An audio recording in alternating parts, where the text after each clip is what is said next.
నా పేరు ఎర్రగోకుల Nagarjuna, MIS coordinator, Yadadri Bhuvanagiri జిల్లా, రాజాపేట మండలం.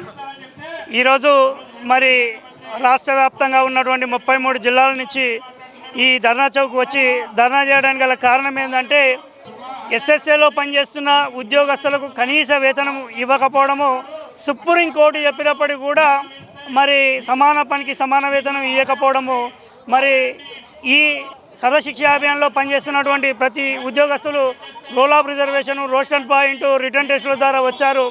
మరి మెరిట్ ఉంది, అయినప్పటికీ కూడా వెట్టి చాకిరి బానిస బతుకుల వ్యవస్థను అనేది ప్రభుత్వము పాటించడం వల్ల మరి దేశం అభివృద్ధి చెందుతుందంటే మరి గ్రామాల అభివృద్ధి చెందాలని ఆ రోజుల్లో మరి గాంధీ గారు పిలిపించారు. మరి ఈ దేశాలు అభివృద్ధి చెందాలంటే మరి గ్రామాలలో విద్య అభివృద్ధి చెందాలని అంబేద్కర్ చెప్పాడు. కనుక అంబేద్కర్ చెప్పిన సిద్ధాంతం ఏదైతే విద్య ఉంటుందో ఈ ప్రపంచము మరి బాగుపడుతుంది, అభివృద్ధి చెందుతుంది అని చెప్పాడు. అదే మూల సిద్ధాంతం మీద మరి ఈరోజు చాలామంది ఉపాధ్యాయులు, మరి టీచింగ్, నాన్ టీచింగ్, ఎస్ఎస్ఏలో పనిచేస్తున్న వాళ్ళందరూ అన్ని వింగుల వారు వచ్చి మరి ప్రభుత్వానికి డిమాండ్ పెట్టినప్పటికీ కూడా రెగ్యులరైజేషన్ చేయాలని చెప్పినప్పటికీ కూడా రెగ్యులరైజేషన్ చేయకపోవడం అనేది మాకు బాధగా అనిపిస్తుంది. తక్షణమే అన్ని అర్హతలు ఉన్నాయి, రెగ్యులరైజేషన్ చేయాలని నేను ప్రభుత్వాన్ని డిమాండ్ చేస్తున్నాం. థ్యాంక్ యూ, ధన్యవాదాలు. సమాన పనికి సమాన వేతనం సార్. నమస్కారం సార్, నా పేరు సుమన చైతన్య. నేను కేజీబీవి తాండూరులో వర్క్ చేస్తున్నాను, మంచిర్యాల జిల్లా నుంచి వచ్చాను సార్. ఈరోజు మీరు అందరూ కూడా చూస్తున్నారు, సమగ్ర శిక్షలో పనిచేసేటువంటి ప్రతి ఒక్క ఎంప్లాయీ కూడా ఇక్కడికి వచ్చారు. మేము అడిగేటువంటి ప్రధానమైన డిమాండ్ సమాన పనికి సమాన వేతనం. వర్క్ ప్రెషర్ ఉందా అంటే, సరే వర్క్ లేనటువంటి సమయం మాకంటూ ఉందా? 24/7 మేము ఎప్పుడు అవైలబుల్గానే ఉండాలి. ఎందుకు అనంటే ఏ టైంలో ఎలాంటి అర్జెంట్ వర్క్ వస్తుందో మాకు తెలీదు. మేము ఇన్ కేస్ లీవ్ పెట్టుకొని ఇంటికి వెళ్ళిపోతే, ఏదైనా మనకు ఫంక్షన్ ఏదైనా ఉందని పెట్టుకొని వెళ్ళినా అక్కడ కూడా మళ్ళీ ఏదైనా ఎమర్జెన్సీ వర్క్ అంటే we have to back to our institution. Compulsory MRC వాళ్ళైనా, కేజీబీవీ వాళ్ళైనా, ప్రతి ఒక్కరు డిఈ ఆఫీస్లో చేసే వాళ్ళైనా ఎవరైనా వెళ్ళాల్సిందే. అంటే చూడండి, మాకు కావాల్సినటువంటి సెలవుల్ని మేము వాడుకునేటువంటి స్వేచ్ఛ లేదు. మేము అడిగేటువంటిది ప్రధానమైన డిమాండ్ ఏంటండి, బేసిక్ పే ఇవ్వండి అని అడుగుతున్నాం. మాతో పాటుగా ఈ సొసైటీలో వర్క్ చేస్తున్నటువంటి మిగతా గవర్నమెంట్ ఎంప్లాయీస్కి ఎట్లాంటిదైతే ఇస్తున్నారో అలాంటి బేసిక్ పేని మాకు కూడా ఇవ్వండి అని మాత్రమే మేము అడుగుతున్నాం. ఆల్రెడీ సుప్రీంకోర్టు నుంచే మనకు ఒక ఆల్రెడీ జీవో అనేది వచ్చింది. సుప్రీంకోర్టు చెప్పింది సమాన పనికి సమాన వేతనం ఇవ్వాలి అని. మేము అడిగేది అదే. గతంలో మాకు సీఎం గారు మా ధర్నా శిబిరానికి వచ్చి మాకు హామీ ఇచ్చారండి, సమగ్ర శిక్ష ఉపాధ్యాయులు, సమగ్ర శిక్షలో పనిచేసేటువంటి ప్రతి ఉద్యోగిని కూడా తప్పకుండా రెగ్యులరైజ్ చేస్తాం, మేము ఛాయ్ తాగే అంత సమయంలోనే రెగ్యులరైజ్ చేసేది, అదేం పెద్ద విషయం కాదు అన్నారు. దాన్ని మేము నమ్ముకున్నాం సార్, మేము గెలిపించుకున్నాం సార్. తెలంగాణ రాష్ట్రంలో కాంగ్రెస్ ప్రభుత్వాన్ని గద్దె మీదకి తీసుకొచ్చినటువంటి వాళ్ళు ప్రతి ఒక్క సమగ్ర శిక్ష ఎంప్లాయీ కూడా దాంట్లో ఉన్నాడు సార్. ప్రతి ఒక్కరి కృషి వల్ల ఈరోజు వచ్చింది కాంగ్రెస్ ప్రభుత్వం.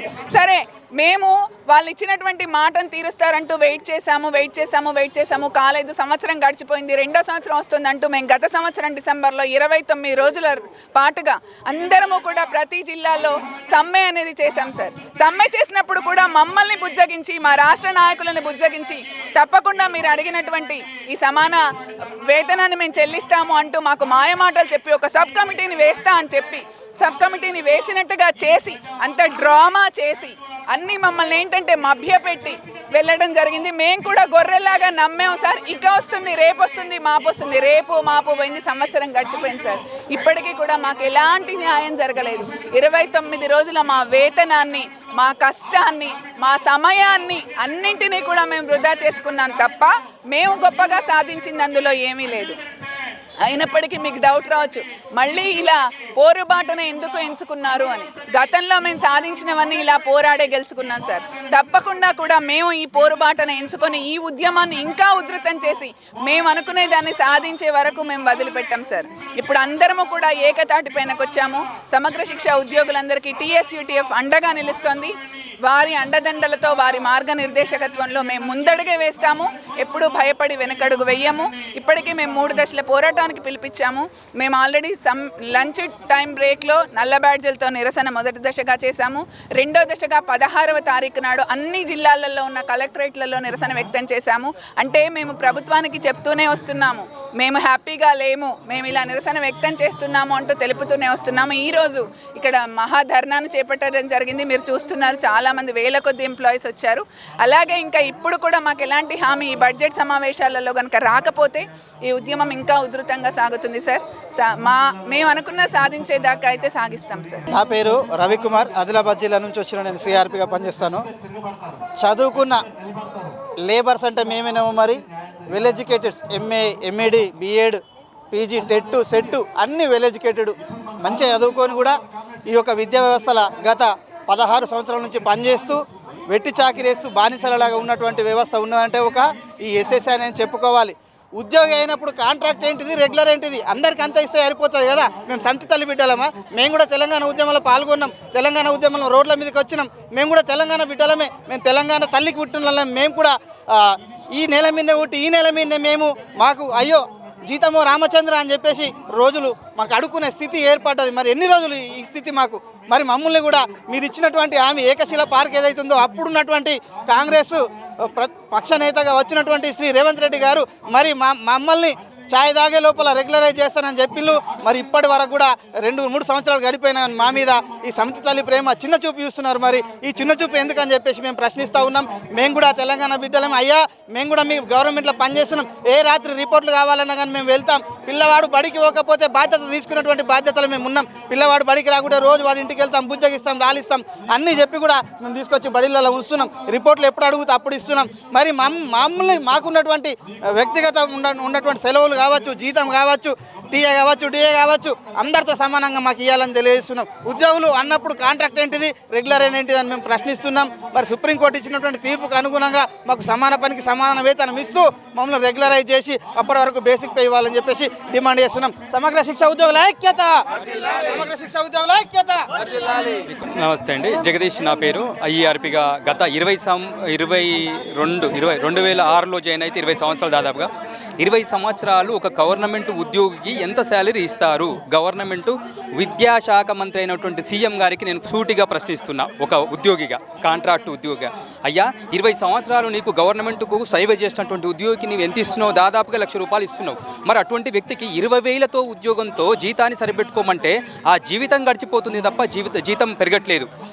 ఈ వివక్ష ఎందుకు, ఇంత దారుణమైనటువంటి వివక్ష? మీరు అలాగే మీ జీతాలు కూడా పెంచుకోకుండా, మీ ఎమ్మెల్సీలు, ఎమ్మెల్యేలు మీరందరూ కూడా మీ జీతాలు పెంచుకోకుండా మీ జీవితాన్ని గడుపుతున్నారా? మీకు మెయింటెనెన్సులు, అలవెన్సులు మరి మీకు అంతా కావాల్సినప్పుడు మా మెయింటెనెన్సులు, మా అలవెన్సులు మీకు అక్కర్లేదా? మరి ఒక రాష్ట్రం అభివృద్ధి చెందాలంటే విద్యా, వైద్యము. మరి విద్యా వైద్యాన్ని నీ నిర్లక్ష్యం చేస్తున్నావు. ఈ ప్రభుత్వం ఏం ప్రభుత్వాలని నేను నిలదీస్తున్నాను. నేను అంటే ఈ యొక్క ఒక వ్యక్తి మా యొక్క ఆవేదన మీరు అర్థం చేసుకుంటారని క్వశ్చన్లే తప్ప మిమ్మల్ని ప్రశ్నించాలని కాదు. అయినా విషయాన్ని అర్థం చేసుకోవాలి. ఒక విద్యా వ్యవస్థను అభివృద్ధి చెందాలంటే వెన్నుముక్క లాంటి ఎస్ఎస్సీ ఉద్యోగులు లేనిది నీ విద్యా వ్యవస్థ నడుస్తుందా? మరి అటువంటప్పుడు ఈ విద్యా వ్యవస్థలో ఉన్నటువంటి కాంట్రాక్ట్ ఎంప్లాయీస్ అని చెప్పేసి ఒక పేరు పెట్టి నువ్వు వాళ్ళని వివక్ష చూపడం ఎందుకు? అంతేకాకుండా మరి సీఎంని అడగడమే కాదు, విద్యా అధికారులు కూడా తమ జేబుతో పెట్టట్లేదు కదా. మీరు కూడా ట్రెజరీ నుంచే, ఉద్యోగం నుంచే డబ్బులు తీసుకుంటున్నప్పుడు మాకు ఉద్యోగాలు పెంచడానికి మీకేమైంది? అధికారులను కూడా మేము ఒక ప్రశ్న వేస్తున్నాం. అయ్యా అధికారులు, మీరు మానవత్వంతో ఆలోచించాలి. 20 సంవత్సరాలు వాళ్ళ జీవితాన్ని పూర్తి చేసుకొని రిటైర్డ్ అయిపోయి సస్తే స్కందాలకు కూడా జీతాలు డబ్బులు లేకపోతే తోటి ఉద్యోగులు జమ చేసుకొని డబ్బుల్ని వాళ్ళకి పోగు చేస్తున్నటువంటి ఉద్యోగులు ఎంతోమంది ఉన్నారు. ఒక హెల్త్ కార్డు లేదు, మరి వాళ్ళు వెళ్ళిపోతే అడగడానికి ఒక పూలదండ కూడా వేసేటువంటి దౌర్భాగ్య స్థితిలో ఉన్నటువంటి కాంట్రాక్ట్ ఎంప్లాయీస్ని మీరు ఇప్పటికైనా సరే మీరు దృష్టి పెట్టి మమ్మల్ని జీతాలు పెంచి సమాన పనికి సమాన వేతనం సుప్రీంకోర్టు ఇచ్చిన ఆర్డర్స్ అన్న మీరు పాస్ చేయాల్సిందిగా కోరుచున్నాము ఈ సభాముఖంగా. Thank you. Revanth Reddy CM కాకముందు కాంట్రాక్ట్ అవుట్సోర్సింగ్ అనేది కాంగ్రెస్ ప్రభుత్వం వచ్చిన తర్వాత ఉండదని చెప్పి కూడా మీకు హామీ ఇచ్చాడు. కానీ 2.5 సంవత్సరాలు కలిసినా కూడా ఇంకా కాంట్రాక్ట్ వ్యవస్థ నడుస్తూనే. నా పేరు గట్టయ్య, మెదక్ జిల్లా సిఆర్పి ప్రెసిడెంట్ని.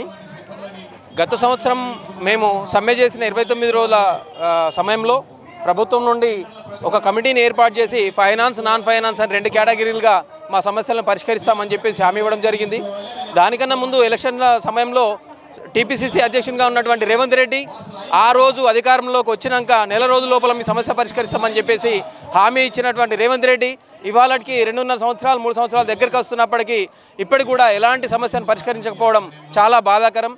మా సమస్యల్ని ఆర్థిక బడ్జెట్ ఉంది కాబట్టి బడ్జెట్ లోటు ఉంది కాబట్టి సమస్యలు పరిష్కారానికి సమయం పడుతుంది అంటున్నారు. ఏదైనా ఉంటే సామరస్యంగా మాట్లాడదామంటున్నారు. ధర్నాలు నిరసనలు వద్దని చెప్తున్నారు. ప్రజాప్రభుత్వం అంటున్నారు. మరి ఈ ప్రజాప్రభుత్వంలో మేము ప్రజలం కాదా? మేము భాగస్వామ్యం కాదా? మీ ప్రభుత్వంలో మేము కూడా పనిచేస్తున్నాం. 20 సంవత్సరాలుగా పనిచేస్తున్నప్పటికీ 10 రూపాయల జీతం కూడా పెరిగింది లేదు. ఈ ప్రభుత్వం ఏర్పడిన నుంచి మాకు సమస్యలన్నీ 2 రకాలుగా విభజించి పరిష్కరిస్తామన్నారు. ఆర్థిక అంశాలు, ఆర్థికేతర అంశాలు అన్నారు. ఆర్థిక అంశాల్లో బడ్జెట్ వేతనాల పెంపుకు సమస్య ఉందనంటే ఆర్థికేతర అంశాలు కూడా మాకు పరిష్కారం కాలేదు.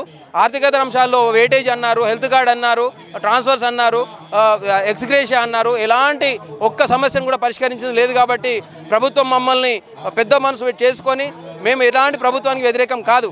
ప్రభుత్వ ఉద్యోగులతో సమానంగా ఇంకా దానికన్నా ఎక్కువ రెట్టింపుతోనే పనిచేస్తున్నాం. 24 గంటలు సేవలు అందిస్తూ ప్రభుత్వానికి సంబంధించినటువంటి ప్రతి రిపోర్టులో కీలక పాత్ర పోషిస్తూ ఏ పథకం తీసుకొచ్చినా విద్యాశాఖ ఉద్యోగులుగా క్షేత్రస్థాయిలో పనిచేస్తున్నాం. కాబట్టి మమ్మల్ని ఉద్యోగులుగా గుర్తించి ప్రభుత్వం మమ్మల్ని ఆదుకోవాలి. ప్రభుత్వం నూతనంగా ప్రవేశపెట్టే హెల్త్ కార్డులు తక్షణమే ప్రతి ఒక్క సమగ్ర శక్తి ఉద్యోగికి అలవెన్సుల రూపంలో ప్రకటించాలని చెప్పేసి డిమాండ్ చేస్తూ ఉన్నాం.